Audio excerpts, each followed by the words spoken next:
hello guys, I am Kumar K. Previously, I worked at Amazon and Media.net as software engineer, and now I spend most of my time in guiding and training students because I love it. So now we have our lovely successful student with us, Akash, who has recently cracked off-campus SD offer from Browser Stack.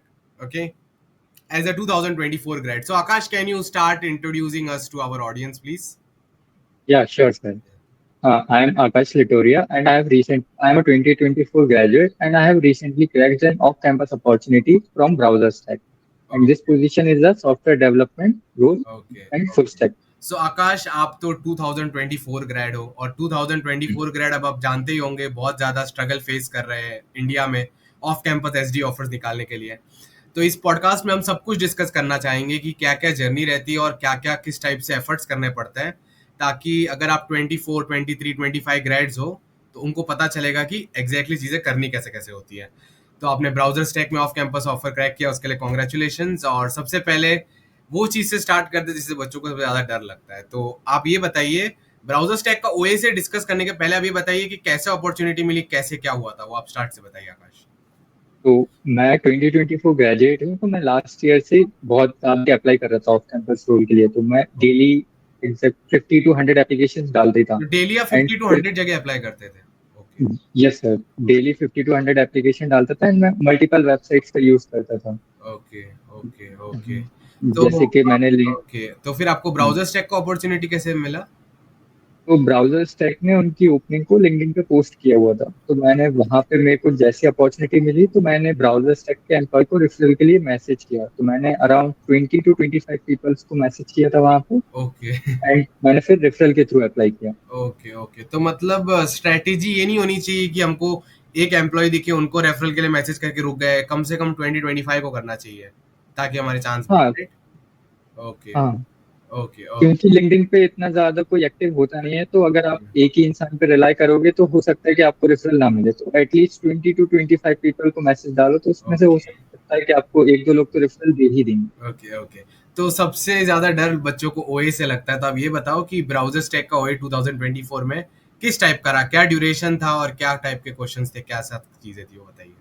ठीक है, तो ओए थोड़ा hard side पे था। दो हाँ। Question थे। First question topic. Was from DP, okay and second was on DP on trees. Okay. तो दोनों, एक डीपी हाँ का और दूसरा डीपी ऑन ट्रीज का, और हम्म, टाइम आपको 1 hour 20 minutes अराउंड कुछ दिया था, राइट? हाँ तो हाँ। आपने इसमें कैसा परफॉर्म किया था, वो बताइए। वही, जैसे कि अनसीन क्वेश्चंस थे ये, तो अच्छा, मैंने आपने पहले पहले कभी इनको देखा नहीं था, स्टैंडर्ड क्वेश्चन नहीं आए थे? नहीं नहीं, ये स्टैंडर्ड क्वेश्चन नहीं थे, अनसीन ही थे। डीपी के वेरिएशन ही थे। जैसे कि first question was partition DP, and उसमें भी ऑप्टिमाइजेशन अच्छा, पूछा ऐसा नहीं कि आप हुआ बस था उन्होंने। पार्टीशन डीपी का कोड लिखो काम नहीं चलेगा, ऑप्टिमाइज भी करना था, नहीं तो टीएल ही आ रहा। हाँ हाँ, उनको ऑप्टिमाइज भी करना था। तो वही, ओके पहले तो मैं स्टार्टिंग में स्ट्रगल किया, मैंने भी ब्रूट फोर्स वगैरह लगाया। ओके। बट देन लास्ट के मिनट में मैंने ऑप्टिमाइज करके कर दिया था, तो और सारे टेस्ट केस आपके हो गए सारे थे। टेस्ट केस दोनों क्वेश्चंस के पास हो गए थे, राइट? हाँ, सारे अच्छा। टेस्ट। अब बच्चों को ये भी डाउट रहता है कि ऑफ कैंपस में हम ट्राई कर रहे हैं, तो मैंने लिख के भी रखा है क्वेश्चन। तो थोड़े से टेस्ट केस पास होने से इंटरव्यू आ जाएगा कि सभी करना पड़ेगा? इस पे आपका क्या थॉट प्रोसेस है, क्योंकि आपने बहुत सारे ओए इंटरव्यूज दिए, तो आपको आइडिया होगी इसके बारे में। हाँ, ऑफ कैंपस में तो सारे टेस्ट केस पास होना जरूरी है, क्योंकि अभी कंपटीशन इतना ज्यादा चल रहा है। तो हम्म। ट्राई करो कि आपके सारे टेस्ट केस ही पास हो। अच्छा, तो सभी टेस्ट केसेस हमको जनरली पास करने पड़ते हैं, राइट? हाँ, ओके ओके ओके। तो फिर जब आपने ओए पास कर लिया, तो ब्राउजर स्टैक का आप इंटरव्यूज से थोड़ा सा हमको समझाना स्टार्ट कीजिए, कैसा था first round and all that. हाँ। तो ओए के बाद मेरे मेरे दो मशीन कोडिंग राउंड हुए थे, एंड उसके बाद मेरा एक डायरेक्टर्स राउंड हुआ था। तो सबसे पहले मशीन राउंड आपका मशीन कोडिंग का हुआ था। अब फ्रेशर्स हाँ उससे भी डरते हैं क्योंकि मशीन कोडिंग एलएलडी एचएलडी करते नहीं है। तो आप अब हाँ। बताना चालू कीजिए कि फर्स्ट राउंड में कैसे चीजें गई, क्या हुआ। तो वही, फर्स्ट राउंड में उन्होंने मेरी प्रॉब्लम सॉल्विंग स्किल टेस्ट करनी थी, एंड डेवलपमेंट भी टेस्ट करना था। तो ओके वही, उन्होंने मेरे को एक रियल टाइम लॉगिंग सिस्टम बनाने को दिया था, ओके जो कि सिमिलर था लिनक्स की टेलएफ कमांड जैसा। ओके तो हाँ, तो उसके लिए मेरे को 2 आवर्स मिले थे। तो ओके मेरे को उन 2 आवर्स में सॉल्यूशन फाइंड करके कंप्लीटली इम्प्लीमेंट करके डेमो भी शो करना था। Okay okay. तो आप कह रहे हो कि आपको 2 आवर्स दिए थे, अब आपको खुद से करना था, और उसमें क्या हाँ गूगलिंग अलाउड थी कि पूरा खुद से करना था? सिंटेक्स नहीं, वगैरह? गूगलिंग अलाउड थी, सिंटेक्स वगैरह आप देख सकते हो, बट आप एग्जैक्ट मतलब सॉल्यूशन नहीं देख सकते। Okay okay, so I got it कि ब्राउजर स्टैक आपको पूरा अलाउंस दे रहा है कि आप अपना प्रॉब्लम सॉल्विंग स्किल यूज करो, जो सर्च करना है करो, हम्म, बट हमको आंसर ला के दिखाओ वो सिस्टम हाँ डिजाइन डेवलपमेंट के प्रॉब्लम का, मशीन कोडिंग के प्रॉब्लम का। तो आपका प्रॉब्लम हाँ। सॉल्विंग स्किल वो लोग बेसिकली चेक करने की कोशिश कर रहे थे, ना कि आपका मेमोराइजेशन स्किल, राइट? हम्म। ओके ओके मतलब ओके। तो फिर आपने जब 2 आवर्स के बाद उसको प्रिपेयर कर लिया, तो डेमोन्स्ट्रेशन कैसे दिया, कोड वॉक थ्रू कैसे हुआ, वो आप थोड़ा सा लाइट उस पर डाल सकते हैं? हाँ, तो डेमोन्स्ट्रेशन में वही था कि इंटरव्यूअर आए थे पर्टिकुलरली, तो उन्होंने उस पे कुछ कुछ चेक्स रन किए थे कि ये कोड कहाँ एज केसेस ट्राई किए थे, जैसे कि ओके लॉक्स नहीं है तो क्या आपका सिस्टम फेल तो नहीं हो रहा है, ओके। या फिर कोई नया यूजर कनेक्ट कर रहा है, तो ऐसे सारे एज केसेस ट्राई किए थे। हाँ। एंड तो वैसे डेमो हुआ था। Okay and then code reviewing में वो देख रहे थे कि प्रॉपरली वेरिएबल नेमिंग वगैरह की है या नहीं, या फंक्शन नेमिंग अच्छे से की है या नहीं, एंड कमेंट्स भी लिखे हुए हैं या नहीं। ओके, एंड सॉलिड ये सब। प्रिंसिपल्स वगैरह सब फॉलो हो रहे हैं कि नहीं, राइट? हाँ हाँ। Okay okay okay. तो जब आपका फर्स्ट राउंड अच्छे से चला गया, कितना टाइम लगा राउंड 2 का आने में आपको? फर्स्ट राउंड खत्म होने के 3 आवर्स बाद मेरे को एचआर का कॉल आया था कि मैं नेक्स्ट राउंड के लिए हो गया हूँ shortlisted। अच्छा, अब आप नेक्स्ट राउंड का बताना चालू कीजिए, वो कैसा था, उसमें क्या क्या पूछा गया?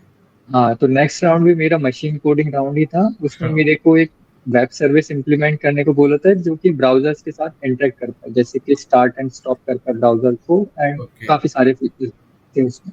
ओके ओके, तो आपको ये इम्प्लीमेंट करने को कहा था, तो इसमें भी आपको हाँ टाइम दिया गया था कि आप रिसर्च करके कर सकते हो, गूगलिंग करके? हाँ, इसमें भी अराउंड 2 आवर्स या 2.5 आवर्स दिए थे। उस इसमें भी गूगलिंग अलाउड थी, एंड वही था same machine coding round one जैसे था कि आपको डेमो प्रेजेंट करना है, कोड क्वालिटी पे आपको तो मार्क्स आप मिलेंगे। कह रहे हो कि एक ही राउंड में डीएसए, डेव, सिस्टम डिजाइन तीनों का मिक्सचर आपका चेक हो रहा था ये करते वक्त? हाँ। Okay okay okay. और फिर सेकंड राउंड होने के बाद जो लास्ट डायरेक्टर राउंड है, वो भी इंस्टेंटली हुआ कि उसमें कुछ टाइम लगा? उसमें भी मेरे को एक दिन का प्रिपरेशन टाइम मिला हुआ था, ओके तो ओके। वो एक दिन बाद हुआ था मेरा। तो उसमें क्या क्या पूछा गया था डायरेक्टर राउंड में?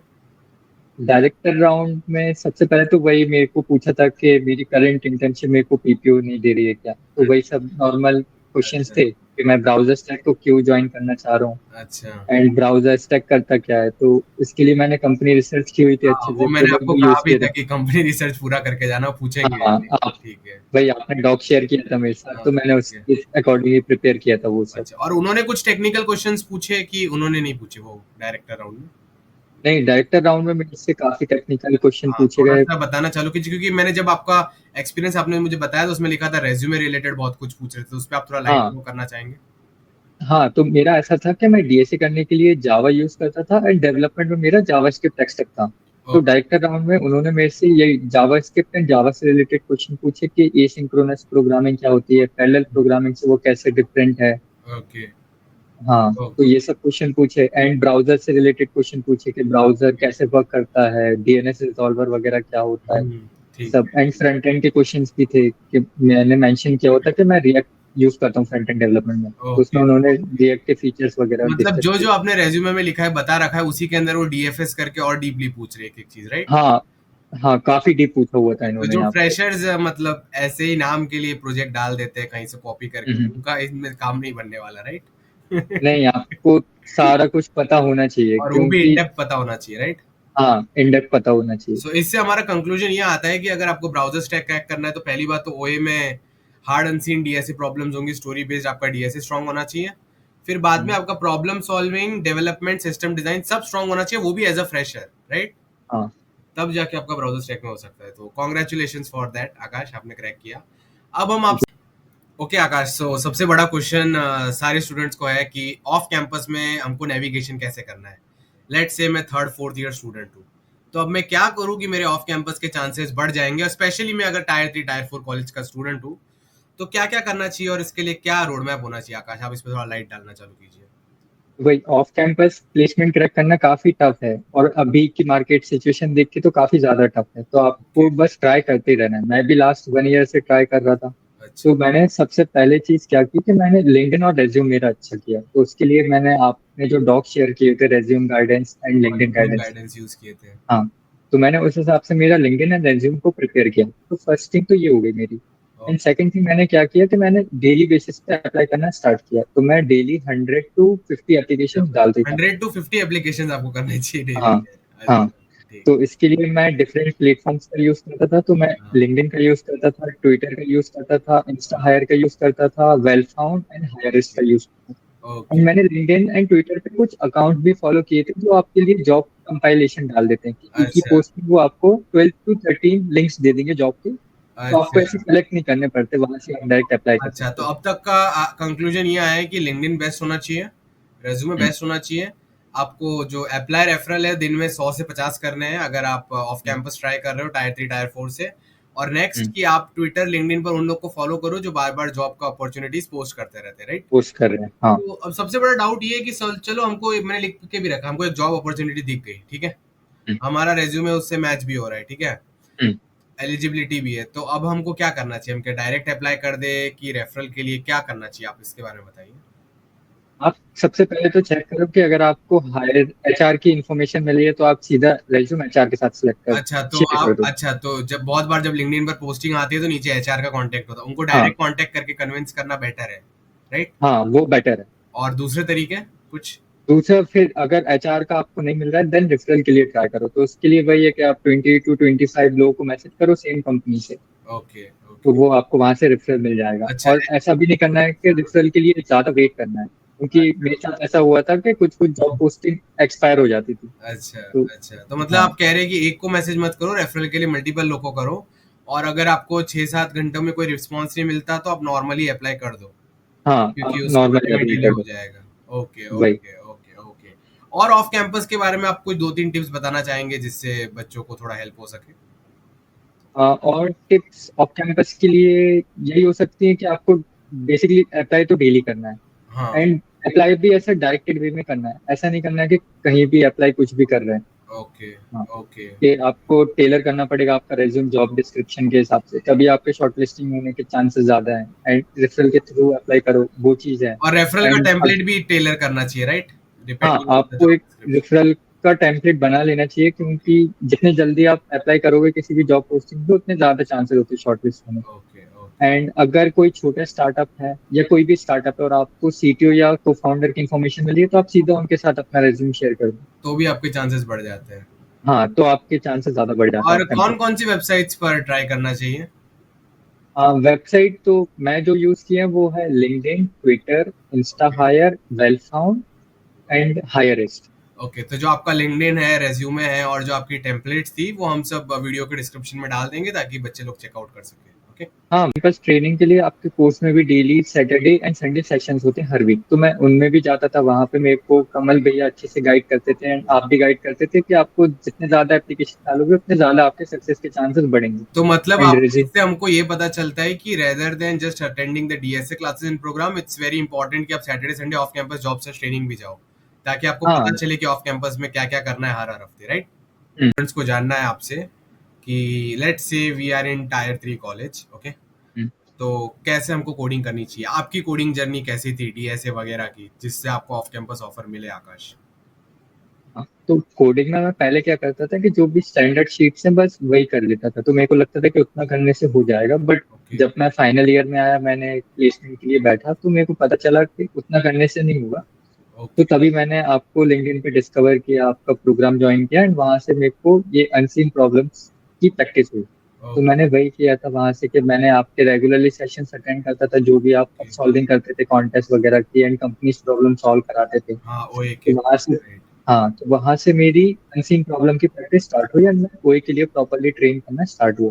Okay, okay, okay. उसके और बाद मैंने, हाँ, और कौन-कौन से टॉपिक्स आपको लगता है कि ओए में ज़्यादा आ रहे हैं 2024 में? उस पर आप थोड़ा लाइट डालेंगे तो बच्चों को हेल्प होगी कि वो टॉपिक के हार्ड क्वेश्चन ज़्यादा करने चाहिए इन जनरल। हाँ, मैंने जितने भी ओए दिए हैं, मैंने देखा है कि वहां पे मेरे को trees, DP on trees and DP के क्वेश्चन तो दिखे ही है। एंड अभी मैंने रिसेंटली इंफोसिस का भी दिया था, तो वहां पे तो मेरे को ग्राफ के भी क्वेश्चन दिखे हुए थे। तो हमको अब डी से बेसिक लीनियर डेटा स्ट्रक्चर से प्रिपेयर नहीं करना है, पूरे एडवांस डेटा स्ट्रक्चर्स भी प्रिपेयर करने हैं। Okay, okay, okay, okay. और आपकी डीएसए जर्नी में आप और एक पॉइंट बोल रहे थे, वो भी आप बता सकते हैं? हाँ, तो डीएसए जर्नी में मेरा ऐसा था कि मैं बिगिनर ही था जब मैंने आपको ज्वाइन किया, कि मेरी लीड कोड पे रेटिंग भी अराउंड 1300 थी, बट अभी मेरी 1800 हो चुकी है। Okay congratulation. हाँ, तो वो भी मैंने इम्प्रूव किया है, एंड रेगुलरली कॉन्टेस्ट देना है, क्योंकि कॉन्टेस्ट में आप टाइम बाउंड मैनर में क्वेश्चन सॉल्व करने की हैबिट पड़ जाती है। तो मैं वही करता हूँ कि regularly LeetCode and CodeChef contest दे रहा हूँ, तो उससे मेरी प्रॉब्लम सॉल्विंग इम्प्रूव हुई है। ओके, और अगर रिवीजन की बात करें तो इस पर आप क्या कहना चाहेंगे, जो डीएसए का रिवीजन वगैरह के बारे में? हाँ, तो मेरे को क्या होता था कि कॉन्टेस्ट में सारे क्वेश्चंस तो बनते नहीं थे, तो मैं कॉन्टेस्ट के क्वेश्चंस को अब सॉल्व करता था एंड उनको एक रिवीजन डॉक में डाल देता था कि मेरे को ये क्वेश्चन कब कब रिवाइज करना है। तो मैं उसको तब तक रिवीजन डॉक में डला रहने देता था जब तक मैं उसको खुद से सॉल्व ना कर लूँ। तो मैं उसके लिए प्रॉपर प्लान बनाता था कि मेरे को नेक्स्ट डे एक बार करना है, देन मैं नेक्स्ट वीक करूंगा, देन मैं नेक्स्ट मंथ करूंगा, एंड एक बार वो मैं खुद से करने लगता था, देन उसको रिमूव कर देता ओके, था। तो ऐसे आपने किया पूरा मैंने रिवीजन। स्केड्यूल और स्ट्रेटेजी बना के रखी थी। ओके। हाँ। ओके, तो अभी नेक्स्ट क्वेश्चन मैंने लिखा है कि हाँ, जैसे फ्रेशर्स होते हैं बच्चे, ठीक है, उनको एलएलडी एचएलडी सिस्टम डिजाइन की आइडिया नहीं होती और वो पढ़ते भी नहीं है सब मशीन कोडिंग। हाँ। तो कितना कितना कौन कौन सा पार्ट इन सब में से कर लेना चाहिए, और थोड़ा थोड़ा कैसे कर लेना चाहिए, क्योंकि आजकल देखा जा रहा है कि देखो जो भी प्रोडक्ट बेस्ड स्टार्टअप्स और company like browser stack, Swiggy, Zomato, जिनमें बच्चे सिलेक्ट हुए थे, उन सब ने बोला कि एलएलडी एचएलडी मशीन कोडिंग सब पूछ रहा है। तो क्या करना चाहिए फ्रेशर का, कैसे इन कौन कौन से टॉपिक्स को इनमें से पढ़ना चाहिए फ्रेशर को? फ्रेशर को पहले तो डेवलपमेंट में प्रोजेक्ट्स अच्छे बनाने हैं, क्योंकि वहां पे आप सिस्टम डिजाइन के कुछ कुछ कॉन्सेप्ट इम्प्लीमेंट कर ही लेते हो। ओके। एंड कुछ एक्स्ट्रा करने के लिए, जैसे कि आपने मेरे को आपका डॉक प्रोवाइड किया था, तो मैंने वहां से रेफर किया, हाँ, एंड मैंने आपने काफी एलएलडी कुछ। एचएलडी के डॉक्स किए थे, राइट? हाँ, एंड मैंने गूगलिंग भी बहुत ज्यादा की थी, तो मैं जैसे लेजी लोडिंग वगैरह पढ़ता था, लोड बैलेंसर के बारे में भी मैंने पढ़ा है, और मेरे तो इंटरव्यू में उन्होंने डेटाबेस स्केलिंग भी काफी डीप में पूछा था, शार्डिंग एंड क्लस्टरिंग वगैरह। तो अच्छा। फ्रेशर से ये स्टार्टअप एक्सपेक्ट कर रहे हैं कि आपको थोड़ी बहुत लो लेवल डिजाइनिंग तो आए, सिस्टम डिजाइन। अच्छा, ठीक है, ठीक है, ठीक है। अब लास्ट क्वेश्चन हमारा आपके लिए ये है कि लाइक ये तो बहुत ही कॉमन क्वेश्चन है, और इसमें मैं आपसे बैकअप की भी बात करना चाहूंगा, ठीक है, कि फ्रेशर को बैकअप पहले तैयार करना चाहिए कि डायरेक्ट अच्छी कंपनी एम करनी चाहिए, कि दोनों साइमल्टेनियसली करना चाहिए, क्योंकि मुझे लगता है फ्रेशर्स को एक बहुत रॉन्ग व्यू होता है कि हम आए हैं, अब हम ऑफ कैंपस में सीधे फैंग ही ट्राई करेंगे और कुछ तो देखेंगे नहीं। तो इस पर आपका क्या थॉट प्रोसेस है कि एक टायर 3 4 कॉलेज स्टूडेंट को क्या करना चाहिए? हाँ, मैं तो बोलूंगा आपको बैकअप के लिए जाना चाहिए, क्योंकि आपके पास एक बार कुछ बेयर मिनिमम हो जाता है, क्योंकि अभी मार्केट इतना ज्यादा टफ चल रहा है। तो जिन लोगों के पास ऑफर नहीं है वो काफी ज्यादा स्ट्रगल कर रहे हैं, और वो काफी ज्यादा डिमोटिवेटेड भी रहते हैं। ओके। तो अगर आप चाहते हो कि आपको बिना डिमोटिवेटेड हुए पढ़ाई करना है अच्छे से, एंड अच्छी अपॉर्चुनिटी को क्रैक करना है, तो आप ट्राई करो कि किसी भी सर्विस बेस्ड कंपनी में बैकअप बैकअप ऑफर ले लो, या किसी भी छोटे मोटे स्टार्टअप में। तो वो आपको फ्लेक्सिबिलिटी देगा कि आप थोड़ी रिस्क टेकिंग भी कर लो, एंड अच्छे से आप अपनी पढ़ाई पे भी फोकस करो। और तो गैप भी इसलिए क्रिएट नहीं होगा जिससे आपको ज्यादा हाँ, इंटरेस्ट और है। हाँ, आपको गैप भी क्रिएट नहीं होगा। Okay, so the last question is around demotivation, ठीक है। सो हम्म। बहुत सारे 24 के ग्रेड्स हैं, उन्होंने बहुत जगह ट्राई किया, कुछ ना कुछ गलतियों की वजह से ओए में फेल हो गया या इंटरव्यू में फेल हो गया, मतलब ऐसे बहुत सारे बच्चे होते हैं जो सिर्फ चार पांच हम्म। जगह ट्राई करते हैं, 50 100 नहीं, सिर्फ 4 5 जगह या 1 से 2 जगह पर डे, और फेल हो जाते हैं और बहुत डीमोटिवेट होते हैं और बोलते हैं कि नहीं यार जॉब तो लगी नहीं सकती, बहुत बुरा हो रहा है। तो जो बार बार हम्म। डीमोटिवेट होता है, जिसको जॉब चाहिए, उसको क्या करना चाहिए, इस पे आप अपना गाइडेंस दो। भैया, मैं भी एक साल से ट्राई कर रहा था, तो मेरा भी ऐसा हुआ कि रेज्यूमे शॉर्टलिस्ट नहीं हुआ, या फिर मैं ओए में बाहर हो गया, या इंटरव्यू फेल कर गया, तो मैं भी काफी अच्छा, ज्यादा आपके साथ भी डिमोटिवेटेड मतलब हुआ। ये सब हुआ है, ऐसा नहीं है कि सिर्फ? हाँ, ओके। नहीं नहीं, मैं भी, मेरे पास भी बहुत रिजेक्शंस मिले तो हैं। आप मैं भी काफी। खुद को कैसे संभालते थे कि ये सब रोज रोज हो रहा है 1 साल से, तो माइंड सेट कैसे आपने रखा है अपना? हाँ, तो वो माइंडसेट के लिए मैं यही करता था कि स्मॉल अचीवमेंट पे फोकस करता था, कि जैसे कि कुछ प्रोजेक्ट बना लिया, तो उससे जैसे जैसे आप स्मॉल अचीवमेंट शेयर करते हो और उसको लोगों के साथ शेयर करते हो, तो उससे आपको पता चलता है कि आप सही डायरेक्शन में जा रहे हो, तो वहां से आप डिमोटिवेशन के साथ। और मैं अपने दोस्तों के साथ डिस्कस करता था, तो ओके। वो भी मेरे को अच्छे से गाइड करते थे, एंड आपको भी मैं मैसेज करता था जब हाँ, भी मैं मुझे तो डिमोटिवेटेड मैसेज फील आते ही करता है, हर हफ्ते मैसेज था। आते हाँ। थे। हाँ, तो भाई, डिमोटिवेशन के लिए यही है कि आपको ट्राई करना है, खुद पे बिलीव रखना है कि आप कर लोगे। Okay, okay, okay, all the best. बहुत अच्छा लगा आपसे बात करके आकाश, होपफुली आपके ऐसे और भी बच्चे ऑफ कैंपस में प्रोडक्ट बेस्ड स्टार्टअप्स और कंपनीज क्रैक करते रहे। ऑल द बेस्ट आकाश। ये थैंक हो यू। गया, अब सुनो, ये क्या कहते हैं, तुमने जो एड्रेस दिया वो